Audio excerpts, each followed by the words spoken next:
Hello everyone. तो कैसे हैं लर्नर्स? बेसिकली हम लोग 3 लेक्चर कंप्लीट कर चुके हैं लीनियर अलजेब्रा में, और उसी के आगे आज हम बात करेंगे आपसे। जैसा कि मैंने आपको लास्ट टाइम पे सब स्पेस वगैरह बताया था कि सब स्पेस हमारे पास क्या होते हैं और उनको कैसे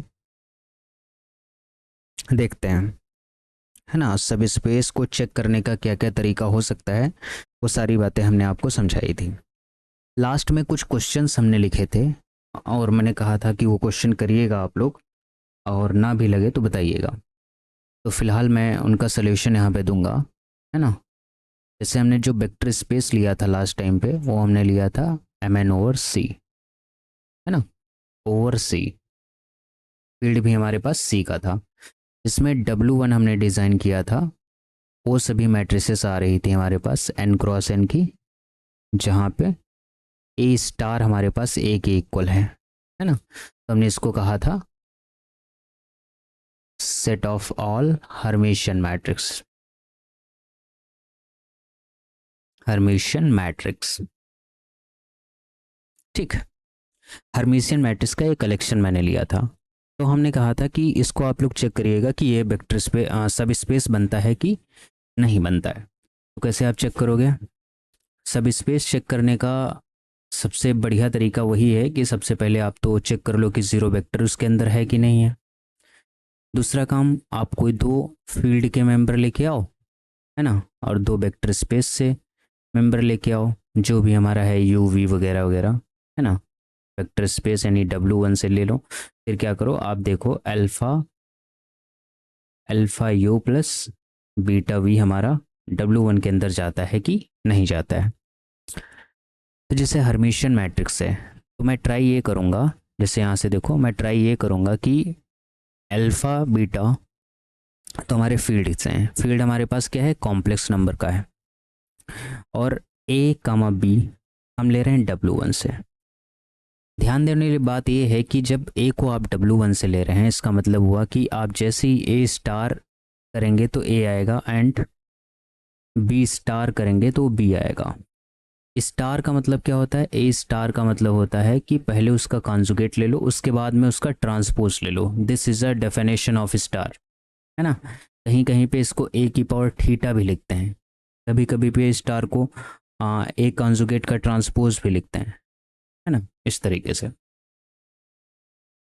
तो अब जैसे आप ये वाला फैक्टर निकालेंगे, alpha A plus beta V beta B, alpha A plus beta B.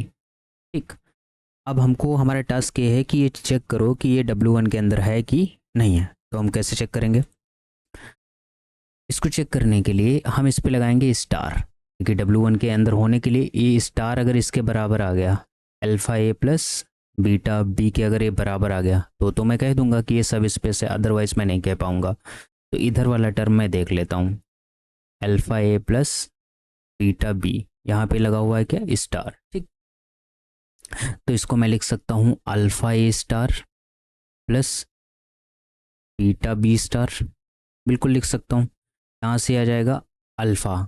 देखो, जब कांस्टेंट टर्म पे स्टार आता है तो उस पर बार लग जाता है, और दूसरा तो ऐसे रहेगा ही रहेगा। बीटा पे जब स्टार आएगा तो बार लग जाएगा, वो बी स्टार रहेगा ही रहेगा।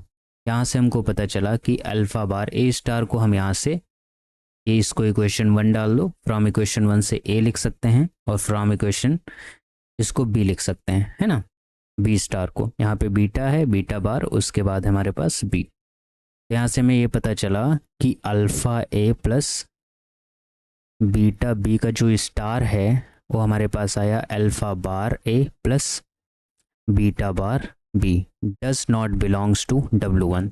सो W1 is not a subspace. Clear? मतलब कहने का ये है कि ऐसा ज़रूरी थोड़ी है कि अल्फ़ा बार हमारा अल्फ़ा के बराबर होगा और बीटा बार हमारा बीटा के बराबर होगा। अगर ये चीज़ ज़रूरी हो जाती कि अल्फ़ा बार अल्फ़ा के बराबर हो रहा है और बीटा बार हमारा बीटा के बराबर हो रहा है, देन मैं कह देता ये वाली कंडीशन ट्रू है। बट अल्फ़ा बार अल्फ़ा के बराबर हो और बीटा बार बीटा के बराबर हो, ये बात सत्य नहीं है, क्योंकि आप कॉम्प्लेक्स नंबर में हो ना, क्योंकि फील्ड हमारा यहाँ देखो लिखा हुआ है कॉम्प्लेक्स नंबर का फील्ड है। तो अगर अल्फ़ा को आप आई ले लेते हैं, कुछ भी ले लो, तो अल्फ़ा बार हमारा हो जाएगा माइनस आई, और दोनों बराबर कहाँ है, नहीं है ना। तो इसलिए हमारा जो W1 है इस सब स्पेस नहीं बनने वाला है। क्लियर। दूसरी बात देखो, W2 हमने डिज़ाइन किया था, है ना, W2 वो सारी n क्रॉस n की मैट्रिसेस का कलेक्शन था जहाँ पे ए ट्रांस स्टार बराबर माइनस ए था। इसको बोलते हैं set of all skew Hermitian matrix, skew Hermitian matrix. ठीक, W2 हमारे पास क्या है, set of all skew Hermitian matrix. Same तरीका इसका भी चेक करने का होगा। हम क्या करेंगे, इसे चेक करेंगे कि ये सब स्पेस बनता है कि नहीं बनता है। इसको सब स्पेस बनाने के लिए हम अल्फ़ा और बीटा फील्ड से लेके आएंगे। दूसरी बात, अगर ए कामा बी अगर हम लेके आ रहे हैं कहाँ से, W2 से, तो इसका मतलब ये हो गया, इसका मतलब ये हुआ कि जो यहाँ से ए स्टार आएगा हमारे पास वो माइनस ए के इक्वल होगा, एंड जो बी स्टार होगा हमारे पास वो माइनस बी के इक्वल होगा। जस्ट हमको क्या चेक करना है, our aim to show, our aim to show कि अगर alpha A plus beta B का स्टार ये बराबर हो जाए किसके, alpha A plus beta B के, है ना, और किसके टाइम्स, माइनस टाइम्स। ठीक, देन, है ना, ये हमारा एम है शो करने का। लेकिन अगर ऐसा नहीं आया तो इसका मतलब ये सब स्पेस नहीं होगा, है ना। ये हमारे पास दूसरा क्वेश्चन था। तो यहाँ से हम क्या करेंगे, just alpha A plus beta B का स्टार निकालेंगे। तो यहाँ से आएगा हमारे पास अल्फ़ा ए का स्टार प्लस बीटा बी का स्टार। ठीक, अल्फ़ा बार आ जाएगा ए स्टार प्लस बीटा बार आ जाएगा बी स्टार। समझते रहना।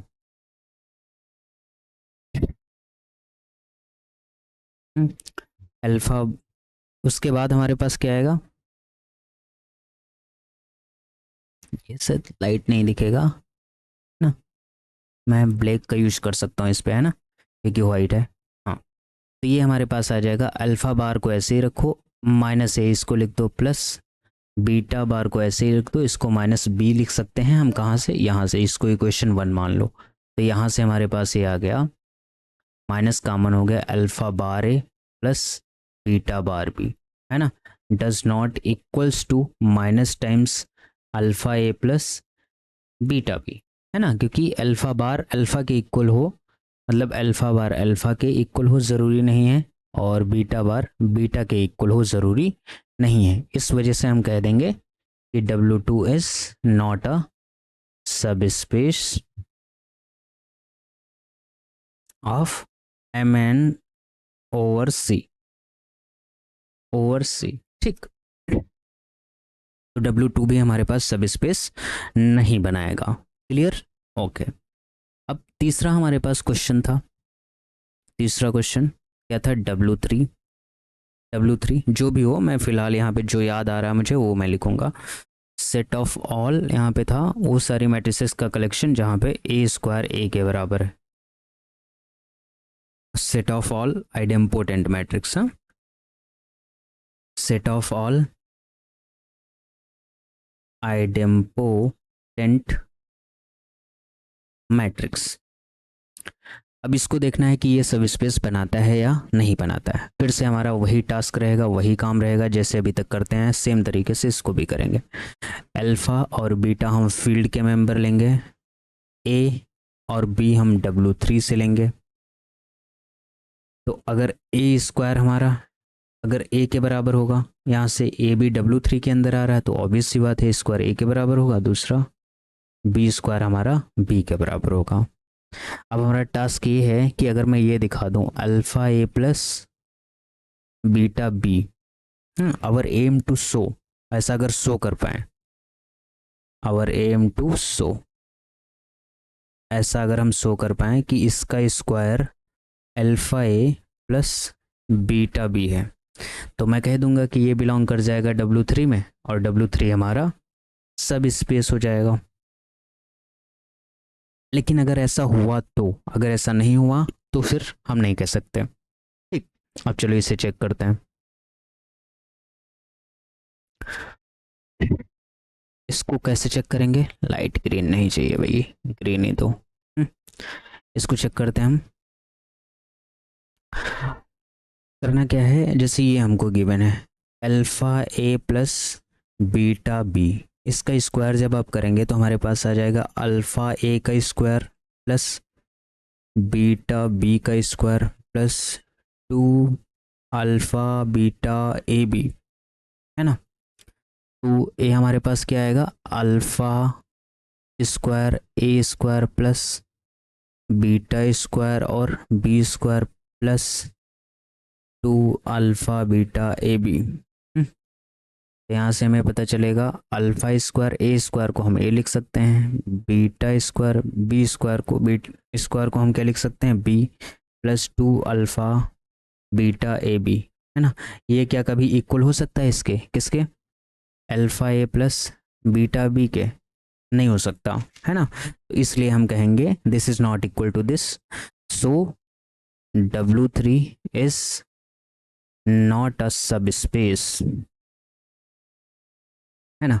अब जरा थिंक अबाउट डैट, किसके बारे में सोचना है आपको? तुम सोचो इसके बारे में कि अगर मान लो, इसके बारे में सोचो, जैसे ये क्वांटिटी आपके पास आई है alpha square A plus beta square B plus 2 alpha A B, ये क्वांटिटी आपके पास आई है। तो अगर इस क्वांटिटी में अगर आपका अल्फा स्क्वायर अल्फा के बराबर हो जाए और बीटा स्क्वायर बीटा के बराबर हो जाए, ठीक, और अल्फा बीटा, है ना, अगर अल्फा स्क्वायर अल्फा के बराबर है, बीटा स्क्वायर बीटा के बराबर है, तो ऑब्वियस सी बात है कि हमारे पास जीरो हो सकता है ना, क्योंकि जीरो उसके अंदर आता है।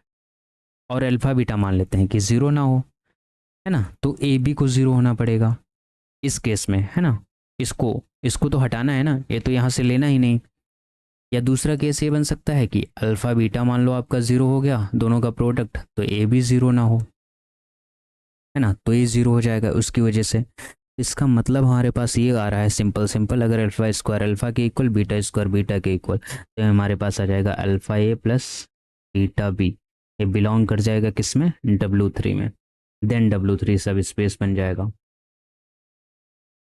मैंने ये बताया कि W3 किस कंडीशन में सब स्पेस बनेगा, ये उसका है ना, ये नोट, है ना। इसको सब स्पेस बनवाने के लिए हमको करना क्या है, इससे करवाना क्या है, वो वाली बात यहाँ पे हम सोच रहे हैं।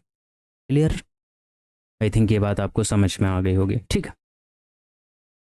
फोर्थ नंबर देखो, क्वेश्चन नंबर 4, W4 क्या था, वो सभी n क्रॉस n की मैट्रिसेस थी जहाँ पे ए ट्रांसपोज ए बराबर ए ट्रांसपोज बराबर आइडेंटिटी, इसको बोलते हैं set of all orthogonal matrix, set of all orthogonal matrix, है ना। जितनी भी आर्थोगोनल मैट्रिसेस होती हैं उनका कलेक्शन ले रहे हैं। अब उनके कलेक्शन को दिखाना है कि ये सब स्पेस होगा या नहीं होगा, तो कैसे हम दिखाएं? देखो,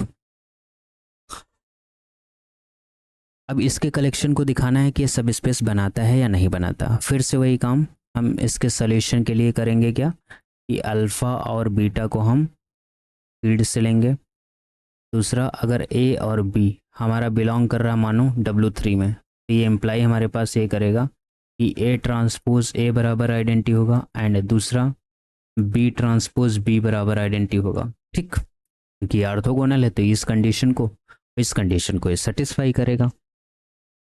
अगर आप ये चीज़ दिखा पाएँ कि alpha A plus beta B का transpose alpha A plus beta B को मल्टीप्लाई करने पे आइडेंटिटी दे दे, तो मैं कहूँगा ये बिलोंग कर जाएगा किसके अंदर, W4 के अंदर।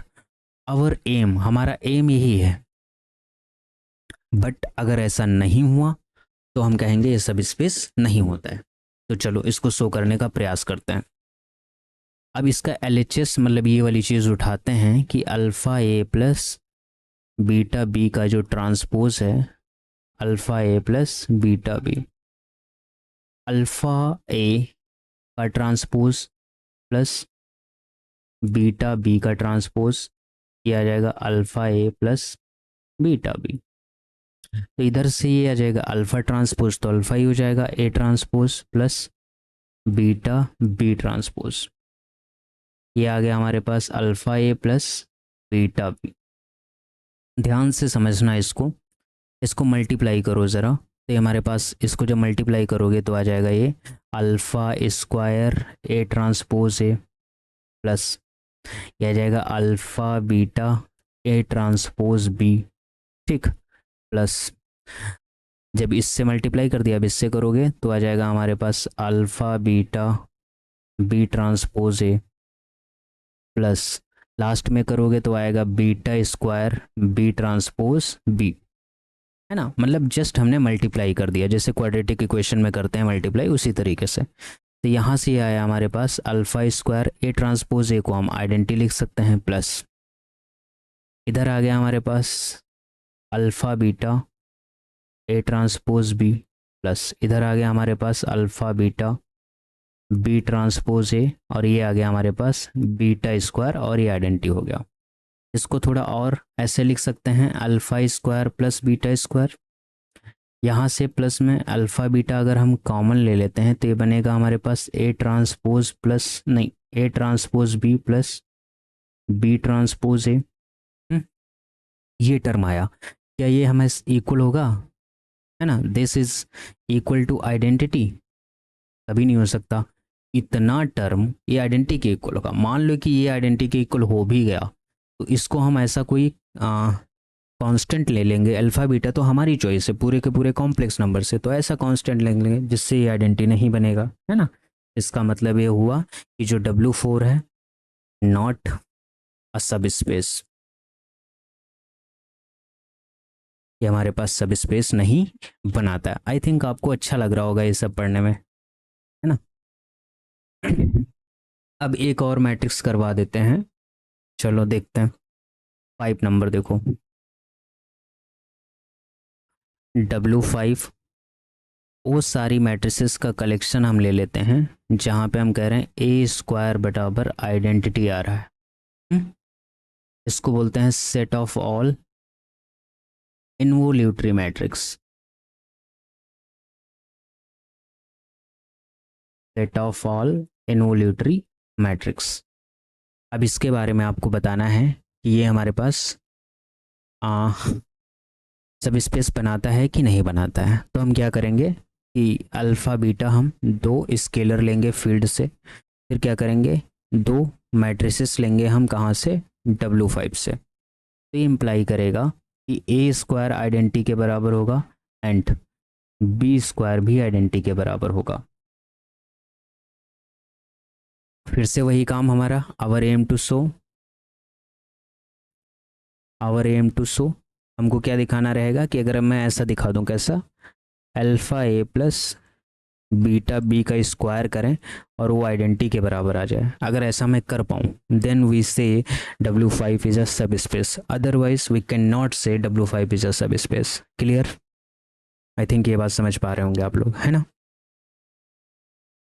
तो मैं क्या करूँगा, ये जो टर्म है हमारे पास ये alpha A plus beta B का स्क्वायर, इसको सॉल्व करो, स्क्वायर ओपन करोगे तो हमारे पास आएगा अल्फ़ा स्क्वायर ए स्क्वायर, फिर से वही काम beta square B square plus 2 alpha beta A B. तो यहाँ से अल्फ़ा स्क्वायर ए स्क्वायर को आइडेंटिटी लिख सकते हैं, बीटा स्क्वायर बी स्क्वायर को आइडेंटिटी लिख सकते हैं, 2 अल्फ़ा बीटा ए बी।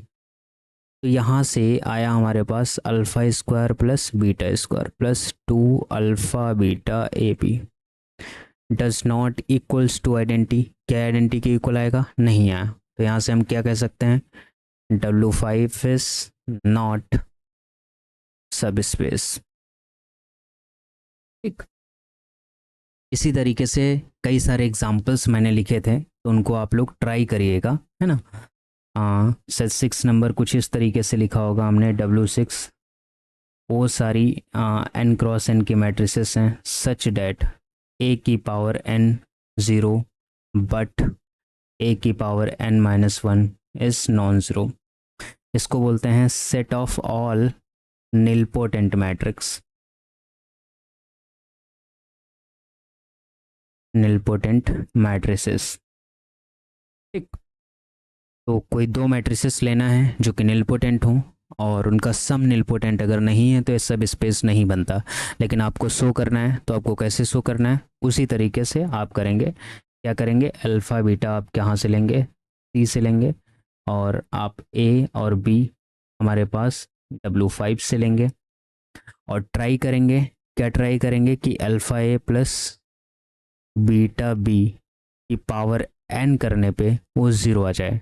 ऐसा पॉसिबल है कि नहीं है, ये सोच के आना। अब सोचोगे कि इसमें क्या करें, आप लोगों ने बाइनोमियल थ्योरम पढ़ी होगी, बाइनोमियल, है ना, उसको ट्राई करो, यूज़ करो करना, फिर अगर ना लगे तो मैं बताऊंगा। ठीक है, ऐसे दो तीन क्वेश्चन और मैंने शायद लिखे होंगे, तो उनको चेक करिएगा कि वो सब स्पेस बनते हैं कि नहीं बनते। फिलहाल मैं तो 10 कंप्लीट करूंगा, 6 हो गए ना। 7 नंबर देखो, 7 पे आपको लिखना है W7 कि वो सारी n क्रॉस n की मैट्रिसेस अब की बार हम नहीं लेंगे। यहाँ पे लिख रहे हैं सीक्वेंसेस, यहाँ पे हम लिखेंगे क्या, सीक्वेंसेस। वो सारे हमारे पास सीक्वेंसेस हैं सच डेट जहाँ पे सम ऑफ क्या हमारे पास है, sum of A N square, sum of A N is convergent, तो ए एन स्क्वायर भी कन्वर्जेंट होगा, sum of A N square is convergent, है ना। ये हमारे पास सीक्वेंसेस का कलेक्शन है हमारे पास, जहाँ पे इस सीरीज को बता रहा है कि ये कन्वर्ज करेगा, कन्वर्जेंट होगा। तो आपको बताना है कि ये सब स्पेस बनता है कि नहीं। जहाँ पे वेक्टर स्पेस मान लो मैं ले लेता हूँ, क्या ले लूँ vector space, like vector space मैं ले लेता हूँ सीक्वेंसेस का वेक्टर स्पेस है ना, सीक्वेंसेस का वेक्टर स्पेस है। फील्ड हमारे पास रियल है, फील्ड हमारे पास आर है।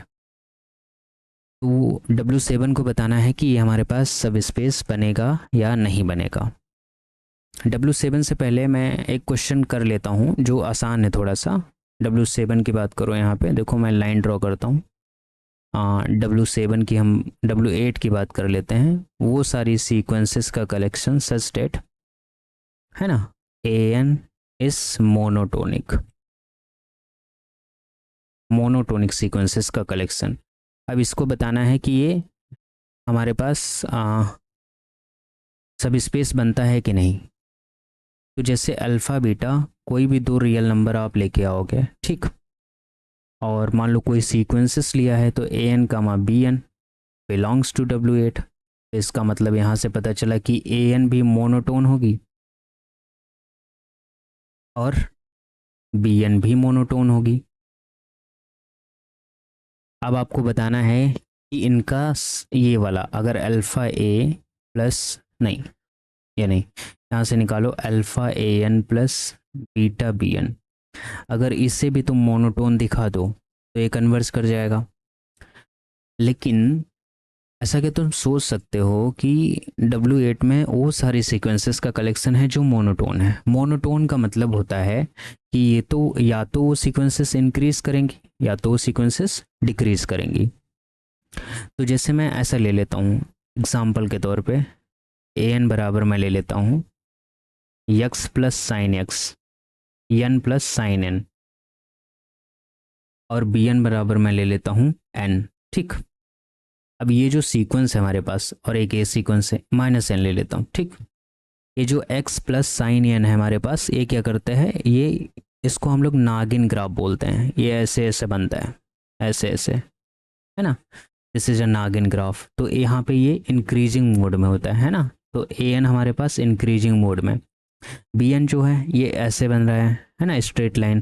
तो बी एन जो है वो डिक्रीजिंग मोड में है। तो दोनों मोनोटोन सीक्वेंसेस हैं। इनको जब सम करोगे आप, इनको जब सम करोगे, N plus sine N minus का एन, ये कैंसिल हो जाएगा। हमारे पास क्या आ जाएगा, साइन एन। और साइन एन का जो ग्राफ होता है भाई साहब, वो कुछ ऐसा होता है। मतलब ना तो ये इंक्रीज करता है ना तो ये डिक्रीज करता है ना। इंक्रीज भी कर रहा है, डिक्रीज भी कर रहा है, तो इसे मोनोटोन हम नहीं कहेंगे। तो इसका मतलब क्या हो गया कि दो हमारे पास सीक्वेंसेस हैं जिनका सम मोनोटोन नहीं हो रहा है। इसका मतलब ये हो गया W8 जो है वो नॉट सब space, not a subspace. Clear? Okay, ये हमारे पास सब स्पेस नहीं बनता है। W7 की बात करते हैं, जरा देखते हैं कि क्या ये सब स्पेस बनाएगा कि नहीं बनाएगा। अब W7 को करने के लिए हम फिर से वही काम करेंगे कि अल्फ़ा और बीटा हम फील्ड के मेंबर लेंगे, और AN और BN अगर बिलोंग कर रहा है W7 में, तो इसका मतलब ये सीधे सीधे हो गया sum of AN square and sum of BN square. ये दोनों कैसे हो जाएंगे, कन्वर्जेंट हो जाएंगे। Clear? Sum of AN square and sum of BN square हमारे पास कैसा रहने वाला है, कन्वर्जेंट रहने वाला है। तो अगर मैं इसको दिखा दूं कि alpha A plus beta B का स्क्वायर, ए और बी हमारे पास ये हैं, हमारे पास ए एन है और बी हमारे पास कैसा है, बी एन है। अगर इसका समेशन हमारा कन्वर्जेंट हो जाए, देन वी से कि ये हमारे पास सब स्पेस बन जाएगा। अदरवाइज तो नहीं कह सकते, लेकिन हाँ अगर समेशन कन्वर्जेंट हो जाएगा तो मैं कह सकता हूँ कि ये हमारे पास सब स्पेस बन जाएगा। तो मैं कैसे करूँ इसको, समेशन जरा ओपन करो और यहाँ ये हो जाएगा alpha square A square plus beta square B square plus 2 alpha beta A B. तो इसको मैं ऐसे लिख सकता हूँ, ध्यान देना। Alpha square, what is A square, A square हमारे पास कहाँ है, हाँ ए स्क्वायर मतलब A N square plus summation beta square that is B N square plus summation alpha beta, यहाँ आ गया ए एन और बी एन। ठीक है, यहाँ पे क्या आ गया, ए एन और बी एन। मुझे इसके बारे में तो आइडिया हो गया कि alpha square summation of A N square ऐसे लिख लो, बीटा स्क्वायर बाहर ले लो, summation of B N square ऐसे लिख लो, plus summation alpha beta A N और बी एन। मुझे ये पता है कि ये वाला टर्म कन्वर्जेंट हो जाएगा अकॉर्डिंग टू गिवन स्टेटमेंट, ये वाला भी टर्म कन्वर्जेंट हो जाएगा अकॉर्डिंग टू गिवन स्टेटमेंट। अब इसके बारे में सोचना है कि ये कन्वर्जेंट होगा या नहीं होगा। कैसे सोचा जाए कि ये हमारे पास कन्वर्जेंट होगा या नहीं होगा। चलो बताते हैं। आप लोगों को बहुत अच्छा क्वेश्चन है 7 नंबर, है ना, मज़ा आ रहा होगा करने में। देखो, एक हमारे पास होती है इनइक्वलिटी। इनइक्वलिटी कौन सी इनइक्वलिटी, कि अल्जेब्रिक मीन हमेशा बड़ा होता है किससे, ज्योमेट्रिक मीन से। तो अगर हमारे पास कोई दो सीक्वेंस हैं या कुछ भी हो, है ना, और दोनों की पॉजिटिव टर्म की है, पॉजिटिव टर्म की दोनों सीक्वेंसेस हैं, ठीक। तो हम क्या करेंगे, A N plus B N का सम ले लेंगे, यानी अल्जेब्रिक मीन। ये हमेशा बड़ा होगा किससे, इसके ज्योमेट्रिक मीन से, ए एन और बी एन का अंडर रूट।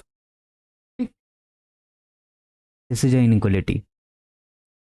ये हमारे पास क्या होती है, एक इनइक्वलिटी होती है कि समेशन ऑफ ए एन और समेशन ऑफ बी एन हमेशा बड़ा होता है किससे, इस वाले टर्म से।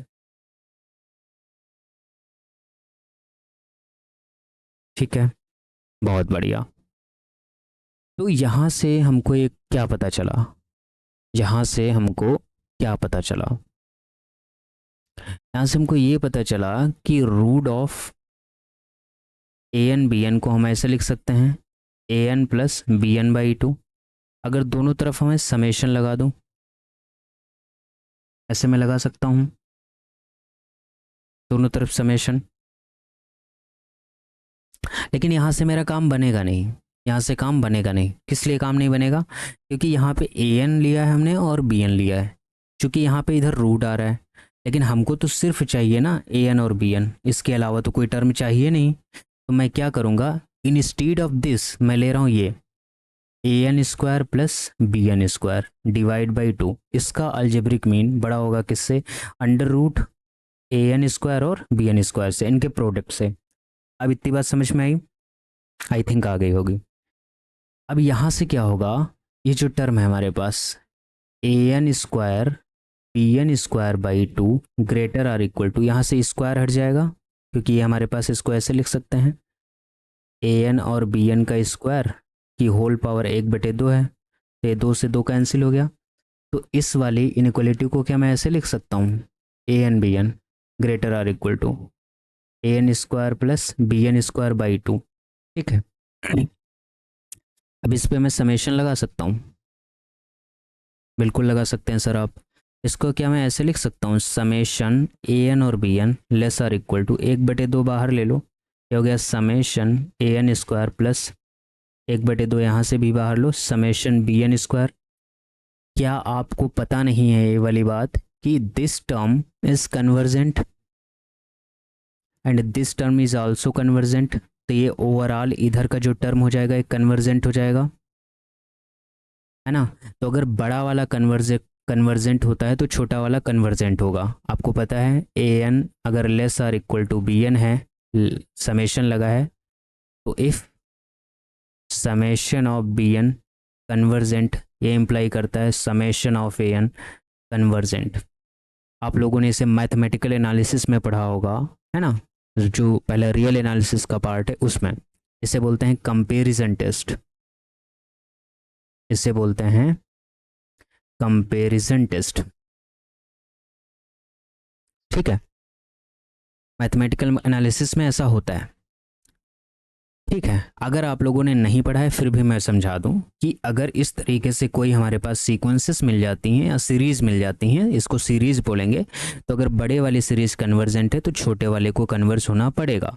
और दूसरी बात इसमें होती है, ये हमारा टेस्ट है, ठीक है, दूसरी बात होती है if summation of A N divergent, अगर छोटे वाला डाइवर्जेंट है तो इम्प्लाई करेगा बड़े वाला डाइवर्जेंट होगा, समेशन ऑफ बी एन भी डाइवर्जेंट होगा। तो इसका यूज करके हमने ये पता कर लिया कि summation of A N B N हमारे पास कैसा हो गया, कन्वर्जेंट हो गया। तो यहाँ से हमको पता चला कि ये वाला टर्म भी क्या हो गया, कन्वर्जेंट। तो इससे पता नहीं चल गया कि ये कन्वर्जेंट हो गया, और ये जब कन्वर्जेंट हुआ तो यहाँ से ये पता चल गया कि alpha A N plus beta B N का स्क्वायर ये बिलोंग कर गया हमारे किसके अंदर, W7 के अंदर। तो यहाँ से हम बोलेंगे कि ये हमारे पास सब स्पेस हो जाएगा। ठीक, W7 क्या हो गया हमारे पास, सब space. This implies W7 is a सब स्पेस। आई थिंक ये वाली बात आपको समझ में आई होगी, है ना। 7 और 8 हमने कर लिया, अब 9 पे आते हैं। आ जाओ भाई, W9। अगर एक हम सीक्वेंस ले लें और हम कह दें कि ए एन इज डाइवर्जेंट, क्या ये हमारे पास बनेगा सब स्पेस या नहीं बनेगा, बताओ। फील्ड है रियल नंबर का, तो इसका मतलब ये हुआ, मतलब ये होता है जैसे एक टेस्ट ए भी तो मैंने लिखवाया था कि दो आप सीक्वेंसेस, जैसे इसमें सीक्वेंस आ रहे हैं तो सीक्वेंस ले लो, वेक्टर आ रहे हो तो वेक्टर ले लो, कुछ और आ रहा हो तो कुछ और ले लो। तो यहाँ से अगर हम दो सीक्वेंस लें A N plus B N करें तो वो भी हमारा W9 के अंदर आना चाहिए, और अल्फ़ा ए एन करें तो वो भी हमारा W9 के अंदर आना चाहिए, और ज़ीरो तो इसके अंदर बिलोंग ही करना चाहिए। अगर ये तीन प्रॉपर्टी सेटिस्फाई करती हैं तो भी तो सब स्पेस होता है ना, जैसा कि हमने शायद W7 में किया था, जिसमें भी किया हो चेक कर लेना आप लोग। तो अगर ए एन डाइवर्जेंट है, ध्यान देना, अगर ए एन हमारे पास कैसी है, डाइवर्जेंट है, तो ये इम्प्लाई क्या करेगा, कुछ नहीं इम्प्लाई करेगा, छोड़ो। ए एन डाइवर्जेंट है, बी एन भी डाइवर्जेंट है, दोनों सीक्वेंसेस हैं जो कि डाइवर्जेंट है। तो अगर मैं ए एन को अगर एन ले लूँ, ए एन को मैं एन ले लेता हूँ, बी एन को मैं -n ले लेता हूँ, ए भी डाइवर्जेंट है, ए भी डाइवर्जेंट है, लेकिन जब मैं A N plus B N करूँगा तो हमारे पास एन माइनस एन ज़ीरो आ जाएगा, और ज़ीरो हमारे पास कैसा हो जाएगा, कन्वर्जेंट हो जाएगा। तो इसका मतलब W9 हमारे पास सब स्पेस नहीं है। ठीक, एक तो ये तरीका होता है दिखाने का, लेकिन चूंकि हमारा ऑब्जेक्टिव पेपर नहीं है तो हम क्या करेंगे, अल्फ़ा और बीटा हम फील्ड से लेके आएंगे, और ए एन और बी एन कामा हम W9 से लेंगे। फिर हम क्या करेंगे, alpha A N plus beta B N को दिखाएंगे। क्या ये डाइवर्जेंट होगा, है ना? क्या ये डाइवर्जेंट होगा? ज़रूरी नहीं है। यहाँ पे लिख लो, since if beta B N बराबर हो गया माइनस अल्फ़ा ए एन, तो इस केस में ये हो जाएगा ज़ीरो की तरफ और कन्वर्जेंट हो जाएगा। सो W9 इज नॉट अ सब स्पेस। ठीक है, ये हमारे पास सब स्पेस नहीं बनेगा। और कहो लिख दें, बहुत सारे हैं केसेस लिखने के लिए, है ना? W10 आप करिएगा, मैं यहाँ पे क्वेश्चन लिख दे रहा हूँ। W10 हमारे पास Mn ओवर सी का है, An क्रॉस n की मैट्रिक्स से, जहाँ पे ये हमारे पास इनवोल्यूटरी हो गया है, और हाँ ए स्क्वायर ए भी हो गया है। यहाँ पे लिखो ए स्टार ए बराबर आइडेंटिटी, है ना, set of all unitary matrix, set of all unitary matrix. तो आपको देखना है कि ये सब स्पेस होता है कि नहीं, आप इसको करिएगा, मोस्ट इंपॉर्टेंट लेक्चर है। अब चलो ये बात हो गई, सब स्पेस हमने लगभग लगभग बहुत कर लिया, खूब सारा कर लिया। अब इसके बाद हम करते हैं बात किसकी, लीनियर कॉम्बिनेशन क्या होता है। What is linear combination? देखो, नई हेडिंग डालो, linear combination.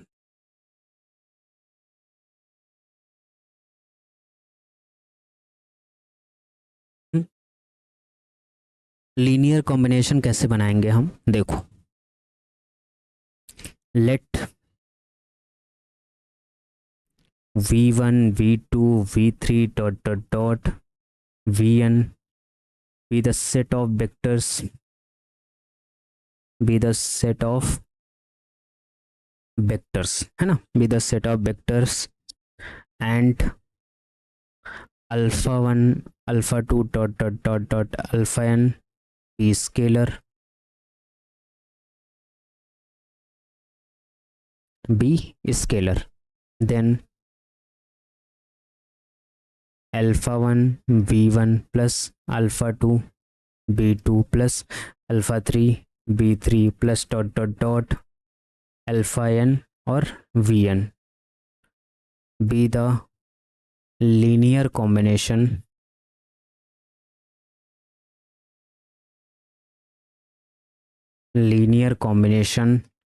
of given vectors। ठीक है, डेट इज, ये हो गया हमारे पास समेशन अल्फा आई और v i is run from to 1 to n। इसको हम क्या बोलते हैं, लीनियर कॉम्बिनेशन। ये हमारे पास क्या है, लीनियर कॉम्बिनेशन। ठीक, मतलब कुछ वेक्टर दिए गए हैं और स्केलर दिए गए हैं, और उन वेक्टर्स को स्केलर में हमने क्या कर लिया, इस तरीके से अरेंज कर दिया सॉरी, तो हमारे पास क्या आ गया, लीनियर कॉम्बिनेशन बन के निकल आया। ठीक, अब क्या करते हैं, लीनियर कॉम्बिनेशन के बाद इसमें आता है concept linear dependence and linear independence. Linear dependence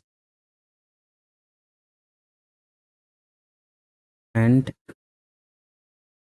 linear independence. ठीक, इन शॉर्ट हम इसको बोलते हैं एलडी और एलआई। ठीक, लीनियर डिपेंडेंस और लीनियर इंडिपेंडेंस। लीनियर डिपेंडेंस और लीनियर इंडिपेंडेंस क्या होता है, जैसे जो आपने लीनियर कॉम्बिनेशन बनाया है ना, जो आपने लीनियर कॉम्बिनेशन बनाया, जैसे मैं इसको लिखता हूँ, मैं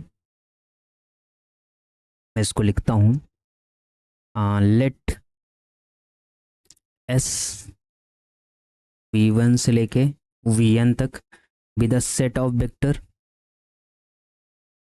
with a set of vector, बिल्कुल ऊपर वाले जैसे ही लिखना है। And alpha i's be scalar, then linear combination of this linear combination of given vector, linear combination, then linear combination of above vector,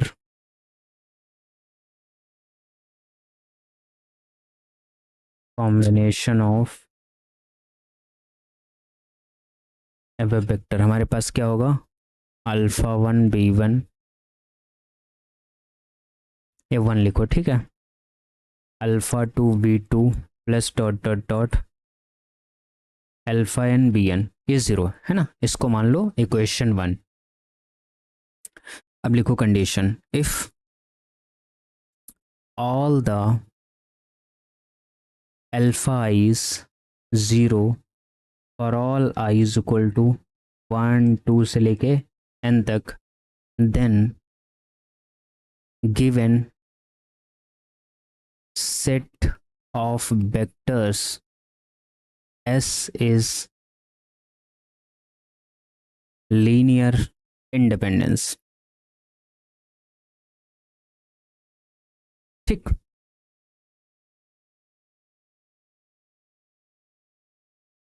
मतलब हर एक अल्फा आई जो लीनियर कॉम्बिनेशन आपने बनाया है उसमें आने वाला हर एक अल्फा आई अगर हमारे पास जीरो आ जाता है तो उसको हम क्या बोलेंगे, लीनियर इंडिपेंडेंस, है ना, यहाँ पे लिख दिया मैंने लीनियर इंडिपेंडेंस। दूसरी कंडीशन, इफ एटलीस्ट, है ना, if at least one alpha I is non zero, if at least for all I 1 to n, अगर कोई एक अल्फा आई भी मिल गया जो कि जीरो नहीं है, बाकी सब जीरो है, कोई फर्क नहीं पड़ता, या तो एक जीरो ना हो या तो सब जीरो ना हो, है ना, then given set of vectors is linear dependence, then given set of vectors is linear dependence. Clear, इसको हम LD कहते हैं, इसको हम LI कहते हैं।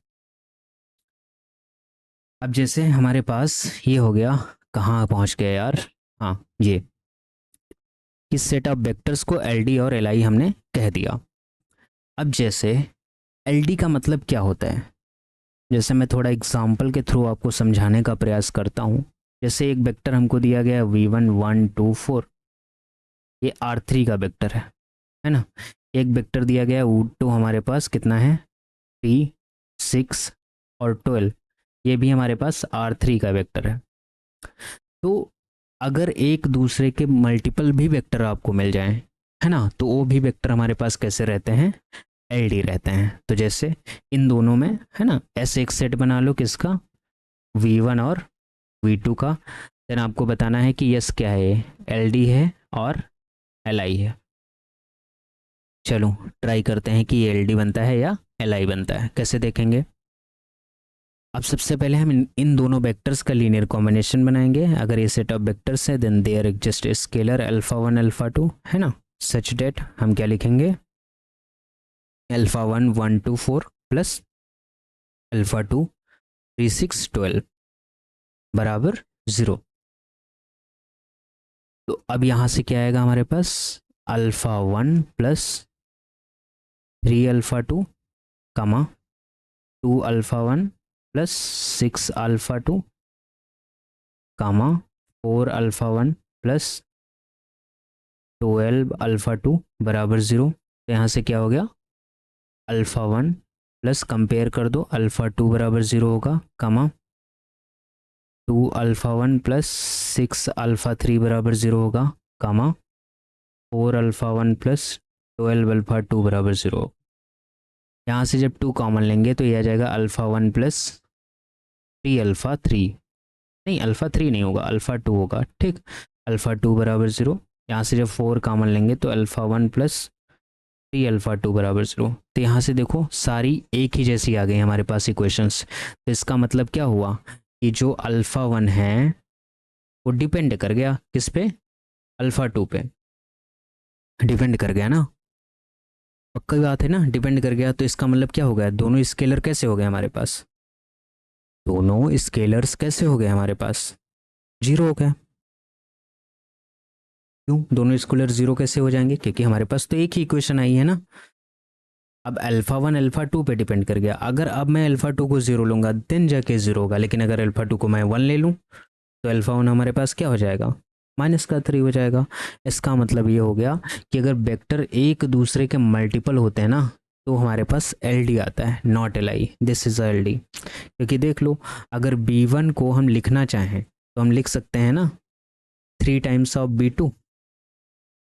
क्यों, 3 अगर बी टू से कॉमन ले लोगे तो आ जाएगा 1 2 4 ही तो आएगा, इधर बी वन है हमारे पास 1 2 4, तो बी वन मल्टीपल हो गया किसका, बी टू का। तो यहाँ से एक बात हमको पता चली है ना, लिखो एस अगर दो वेक्टर्स का कलेक्शन है, दो वेक्टर्स का कलेक्शन है, इस एल डी यानी linear dependent if b1 is scalar multiple of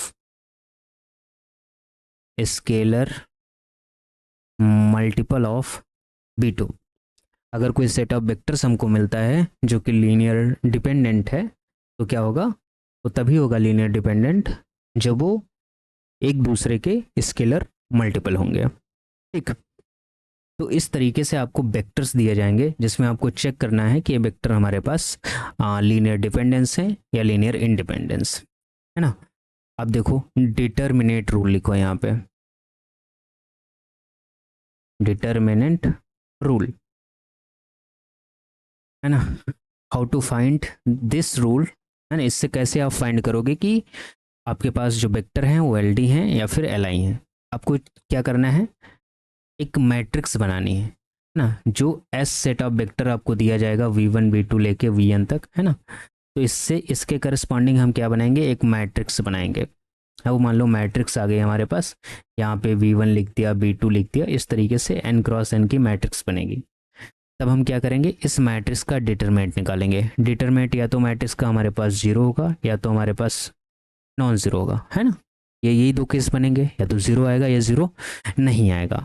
अगर डिटर्मिनेंट हमारे पास जीरो आता है, एक केस में डिटर्मिनेंट जीरो नहीं आता है, तो डिटर्मिनेंट से आप कैसे चेक करोगे, जैसे ये हमारे पास दो वेक्टर एक जैसे हैं, डिटर्मिनेंट जीरो, अगर डिटर्मिनेंट जीरो आया तो ये इम्प्लाई करेगा जो वेक्टर्स हैं है ना, एस के सेट ऑफ वेक्टर्स हैं वो हमारे पास सारे कैसे हो जाएंगे, एल डी हो जाएंगे।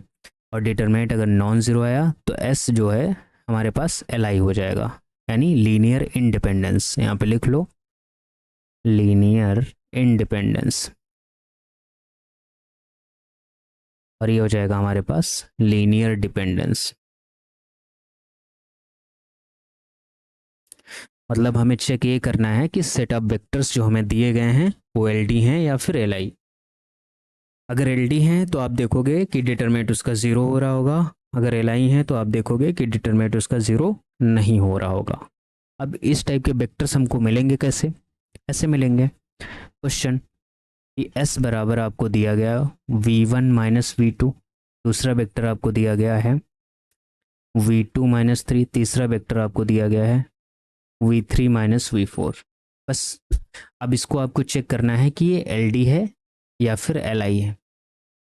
तो आपके पास दो तरीके हैं इसको चेक करने के, ये एल डी है हमारे पास या फिर एल आई है।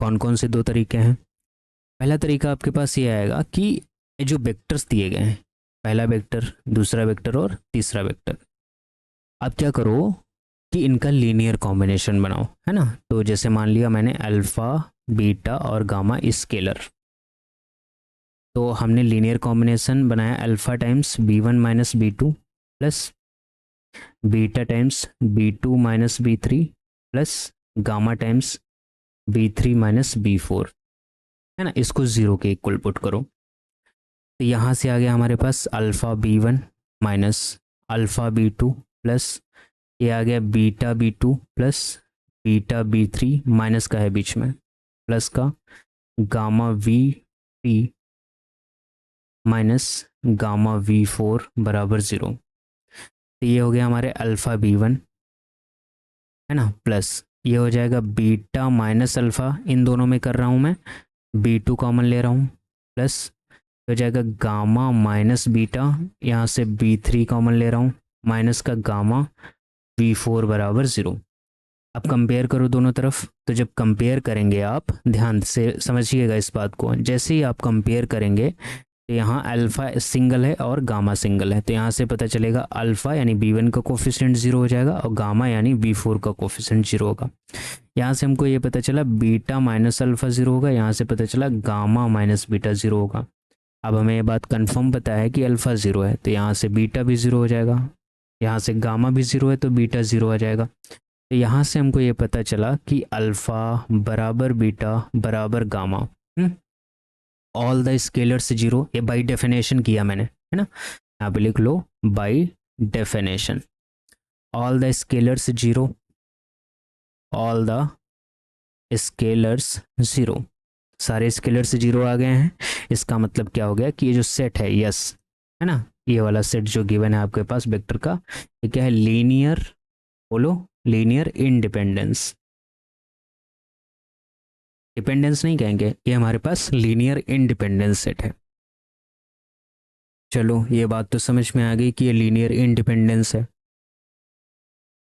अब सर आपने जो दूसरा तरीका बताया उससे डिटर्मिनेट रूल से हम कैसे चेक करेंगे कि ये डिपेंडेंस है या इंडिपेंडेंस है, कैसे सोचेंगे उसके बारे में बताते हैं। आप क्या करो उसके लिए, कितने सेट ऑफ वेक्टर हैं, V1 है, V2 है, V3 है और V4 है, V1 V2 V3 V4 है। देखो यहाँ पे V1 V2 V3 V4, तो क्या करो यहाँ पे V1 लिखो, V2 लिखो, V3 लिखो और V4 लिखो। ठीक, पहले वाले केस में देखो B1 का कोफिशिएंट 1, क्या दूसरे में B1 है, नहीं है, क्या तीसरे में B1 है, नहीं है, 0 कर दो। दूसरे वाले में देखो, फिर लास्ट वाला भी 0 कर दो। B2 देखो पहले में है -1, दूसरे में है 1, तीसरे में नहीं है, V3 पहले में नहीं है, दूसरे में B3,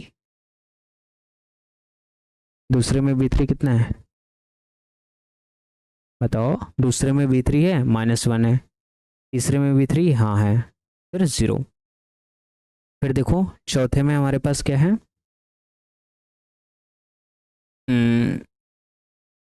B4 पहले में है नहीं है, B4 दूसरे में है नहीं है, तीसरे में B4 है -1, चौथे में B4 है 0, जी हमारे पास आया। ठीक, लेकिन अब ये मैट्रिक्स हमारे पास 4x4 की बन गई।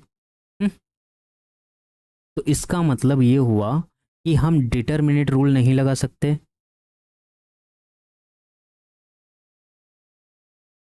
इसका डिटरमिनेंट निकालने के लिए आपको बहुत सारा माइनर को फैक्टर वगैरह जानना पड़ेगा, उसके बाद में डिटरमिनेंट आप निकाल सकते हैं। हालांकि इसका तो निकल जाएगा जल्दी, लेकिन मैं इसका निकालूंगा नहीं डिटरमिनेंट।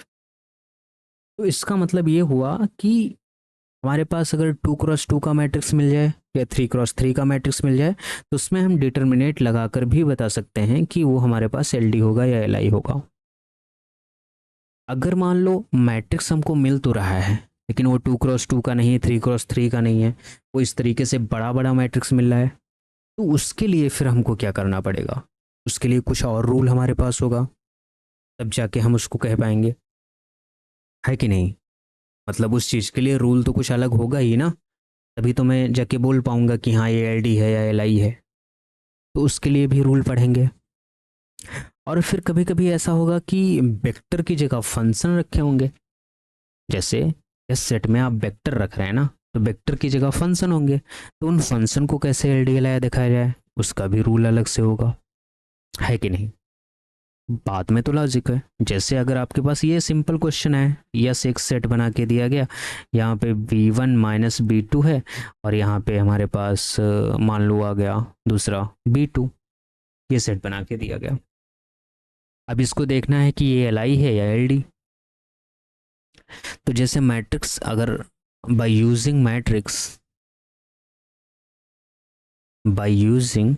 अगर मैट्रिक्स का यूज़ करूँ मैं वहाँ से बनाऊँ तो क्या कहानी बनेगी, देखो b1 लिखो, b2 लिखो, ठीक है।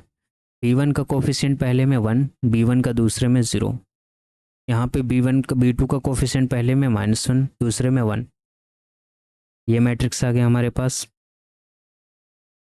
इसका डिटरमिनेंट आप निकालो, क्या आ गया 1 - 0 डेट इज़ 1, 0 नहीं आया। इसका मतलब क्या हो गया कि जो सेट ऑफ वेक्टर से वो क्या है हमारे पास एल आई है। अगर 0 आता तो एल डी हो जाता। चलो इसको डेफिनेशन से भी करते हैं, है ना। देयर एग्जिस्ट स्केलर अल्फा और beta in f such that, हम क्या करेंगे alpha times b1 - b2 plus beta times b2 को 0 करेंगे। तो यहाँ से आ जाएगा alpha b1 minus alpha b2 plus beta b2 को 0 करेंगे। यहाँ से आएगा अल्फा b1 ना प्लस बीटा माइनस अल्फा करके b2 कॉमन ले लेंगे, बराबर 0 हो जाएगा।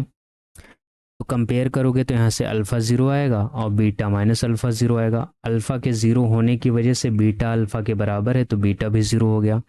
अल्फ़ा भी 0, बीटा भी 0, दो ही स्केलर थे, दोनों के दोनों कैसे हो गए 0। इसका मतलब जो एस सेट हमको दिया गया है b1 - b2 और यहाँ पे b2, ये हमारे पास कैसा है एल आई है।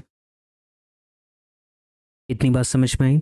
जो गिवन सेट ऑफ वेक्टर्स हमको दिए गए हैं वो सेट हमारे पास कैसा है एल आई है। बहुत बढ़िया। अब इसके बारे में तो हमको पता चल गया सर कि ये एल आई और एल डी हम चेक कैसे करेंगे। जैसे अभी आपको और कोई सेट ऑफ वेक्टर दे दिया जाए इस तरीके से, जैसे मान लो किस तरीके से आपको कुछ सेट ऑफ वेक्टर दिया गया एस, उसके अंदर एक 0 वेक्टर डाल दिया गया, ठीक। और यहाँ पे मान लो 1 2 3 ले लिया गया, फिर ले लिया गया 1 2 0, और फिर ले गया 1 0 0। 4 वेक्टर्स दिए गए। अब इस सेट के बारे में पूछ रहा है, बताओ ये एल डी है कि एल आई। ये पहला वेक्टर, ये दूसरा वेक्टर, ये तीसरा वेक्टर। एक्चुअली में यहाँ पे कुछ समस्या करता है, ये तीसरा वेक्टर हो गया और ये चौथा वेक्टर हो गया। अब चलो इसको चेक करते हैं, देखते हैं कि एल डी बनता है या फिर एल आई बनता है। तो इसको एल डी एल आई दिखाने के लिए हमको क्या करना है, आपको स्केलर्स मिलेंगे कुछ, है ना। जैसे मान लो हमने अल्फा स्केलर ले लिया, बीटा ले लिया, गामा ले लिया, डेल्टा ले लिया। तो alpha times 0 0 plus beta times 1 2 3 plus gamma times 1 2 0 plus delta times 1 1 0, इसको 0 के बराबर कर दो। कर दिया, बिल्कुल सही बात है। अल्फ़ा से जब 0 में मल्टीप्लाई हुई तो ये तो पूरा टर्म 0 हो गया, मतलब अल्फ़ा का कोई वजूद ही नहीं रहेगा, समझ रहे हो। मतलब ये पूरा टर्म 0 हो गया, है ना। अल्फ़ा मतलब फ्री हो गया, अल्फ़ा फ्री हो गया। आप अल्फ़ा को कुछ भी ले लो, चाहे 1 ले लो, चाहे 2 ले लो, चाहे 10 ले लो या 20 ले लो, कुछ भी ले लो, हर एक केस में अल्फ़ा यहाँ पे सेटिस्फाइड होगा, अल्फ़ा फ्री हो गया। प्लस ये आ गया बीटा की 1 में मल्टीप्लाई, फिर आ गया प्लस गामा की 1 में मल्टीप्लाई, फिर प्लस आ गया डेल्टा, है ना। एक ये बना हमारे पास गामा, फिर 2 बीटा आ गया प्लस 2 गामा आ गया प्लस डेल्टा तो आएगा नहीं गामा, फिर आ गया 3 बीटा गामा, गामा तो आएगा नहीं, बराबर 0, ये बना। तो यहाँ से हमारे पास हो गया beta plus gamma plus delta, compare करो 0। यहाँ से 2 बीटा कंपेयर करो 0 प्लस 2 बीटा प्लस 2 गामा भी है, 2 गामा 0, लास्ट में आ जाएगा हमारे पास बीटा 0। यहाँ से पता चला बीटा 0, तो ऊपर वाले से पता चला गामा 0, तो यहाँ से हमको पता चला डेल्टा 0। तो यहाँ से ये बात हमें कंफर्म हो गई कि बीटा 0 है, गामा 0 है, डेल्टा 0 है, लेकिन अल्फ़ा फ्री है। फ्री है तो मैं इसको कुछ एक नॉन ज़ीरो एलिमेंट ले लूँ ए, तो इसका मतलब क्या हुआ, एटलीस्ट एक स्केलर अल्फ़ा आया ना, जो कि कैसा है नॉन ज़ीरो है, क्योंकि वो फ्री है तो मैं कुछ भी ले सकता हूँ, नॉन ज़ीरो है। तो इसका मतलब ये जो सेट ऑफ वेक्टर हुआ वो कैसा हो गया एल टी हो गया, लीनियर डिपेंडेंस, है ना। यहाँ पे लिख लो linear dependence. Given set of vector हमारे पास कैसा हो गया लीनियर डिपेंडेंस हो गया। क्लियर, बहुत बढ़िया। अब इसके अलावा हमको क्या करें, यहाँ से एक बात पता चली, any set, any set containing zero vector, अगर कोई सेट है और वो जीरो वेक्टर कंटेन कर रहा है, then given set of vectors always linearly dependent. वो सेट ऑफ वेक्टर हमेशा कैसा आएगा, लीनियरली डिपेंड, मतलब अलाइन नहीं हो सकता, वो हमेशा लीनियरली डिपेंडेंट रहेगा। ये बात से सहमत है ना आप लोग? बहुत बढ़िया। तो इस तरीके से आपको अगर सेट ऑफ वेक्टर्स दिए जाएं तो आप उनको एल डी और एल आई चेक कर सकते हैं। जैसे कोई और क्वेश्चन लिया जाए, देखते हैं। अभी इसमें है एल डी एल आई में बहुत कुछ अभी बताना है आप लोगों को, परेशान ना हो। जैसे दूसरा क्वेश्चन लिया जाए, ये देखते हैं क्या बताता है। मैं ज़रा क्वेश्चन बुक में देख लूँ कैसा है क्वेश्चन यार, पता चले मैं अपने हिसाब से ही क्वेश्चन कराता जाऊँ, बुक में है ही नहीं। बट ऐसा है नहीं, ये सारे होंगे जो जो भी अभी तक मैंने कराए हैं, ठीक है। बस एक क्वेश्चन को छोड़ के, वो जो मैंने कन्वर्जेंट वाला करा दिया ना, समेशन ऑफ एन स्क्वायर, वो हो सकता है उसमें ना हो, बाकी आपको तो सब मिलने वाले हैं 110%, ठीक। क्योंकि वो थोड़ा लेवल उसका हाई है। लेकिन हाई क्या, थ्योरम आपको प्रूफ करनी है तो करना तो पड़ेगा ही, है कि नहीं?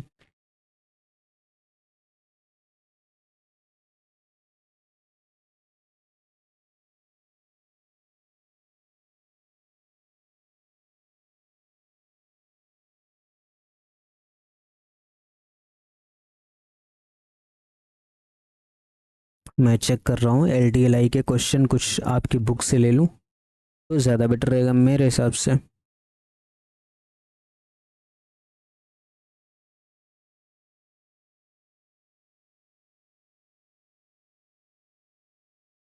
अब देखो ये क्वेश्चन दिया गया है, कितना आसान क्वेश्चन, कि एस एक सेट ऑफ वेक्टर बनाया गया है आप में, ये अपने आप करिएगा, मैं बना के दे रहा हूँ, 1 2 -1, 1 2 -1। दूसरा सेट ऑफ वेक्टर, दूसरा है 1 0 2। तीसरा है आपके पास 1 -1 0। ये R2 का सबसेट है, पूछ रहा है एल डी होगा कि एल आई होगा। दूसरा क्वेश्चन लिखो, है ना, 1 2 1 2 3 1, 1 2 1 दिया गया है, 2 3 1 दिया गया है, और 2 2 0 दिया गया है। इसके बारे में पूछ रहा है R2 का नहीं, R3 का सबसेट, R2 का नहीं, पूछ रहा है एल डी होगा कि एल आई होगा, ठीक।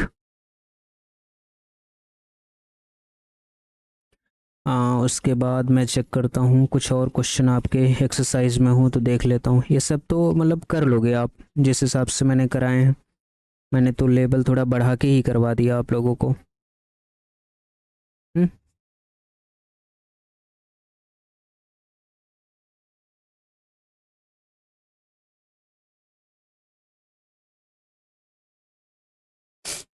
मैं कुछ यहाँ पे सेट ऑफ वेक्टर्स लिख रहा हूँ, इनको देखिएगा आप, आपके एग्जाम बुक के हैं, बहुत आसान है, जैसे मैंने अभी तक डेफिनेशन से करवाए हैं ना, वही सब क्वेश्चन है।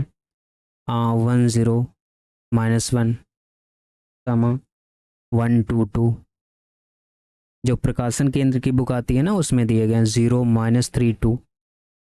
ये R3 का सबसेट है, पूछ रहा है एल डी है कि एल आई है। नेक्स्ट क्वेश्चन, इस सेट ऑफ वेक्टर्स दिया गया है आपके पास 1 1 0 0, फिर है 0 0 1 1, फिर दिया गया है 2 1 2 6, फिर दिया गया आपके पास 1 0 0 4, है ना। ये R4 का सबसेट है, ये पूछ रहा है कि एल डी होगा या एल आई होगा, इसको करिएगा, है ना। हम्म, और देखें,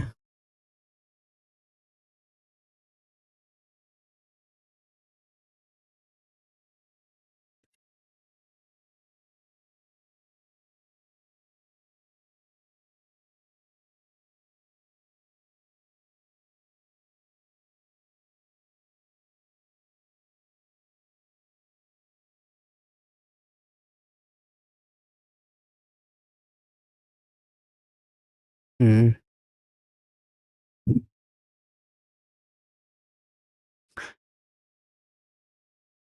एक वेक्टर और दिया गया है ये वाला, इसको ज़रा चेक करिएगा। 10 - i, comma 1 + i, comma 1 - i, comma 1, comma i। यहाँ पे आई वाला आई नहीं है जो मूवीज़ वगैरह में चलती, C4 का सबसेट है। LD होगा कि LI, चेक करिएगा, ठीक है।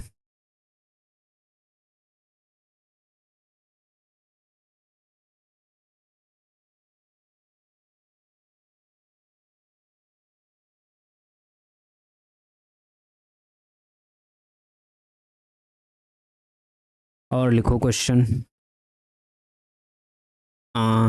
इफ़ अल्फ़ा 1 बराबर दिया गया तुमको 1 1 2 4, अल्फ़ा 2 बराबर दिया गया है 2 - 1 5, 2 - 5 है, ठीक। ये सब वही मतलब आपको करने हैं जनरल डिफिनेशन से, लीनियर कॉम्बिनेशन बना के, ठीक है। एंड अल्फ़ा 3 दिया गया है आपको 1 - 1 4 0, और अल्फ़ा 4 दिया गया है 2 1 1 6। आप इनको चेक करना है कि ऐसे एक सेट बना लो किसका, अल्फ़ा 1 अल्फ़ा 2 अल्फ़ा 3 अल्फ़ा 4 का। बताओ ये LD है कि LI है, ठीक। इसको देखिएगा, जो ना हो तो बताना, मैं करवाऊंगा फिर। जब नहीं होंगे तब करवाएंगे, अगर होगा तो नहीं करवाऊंगा।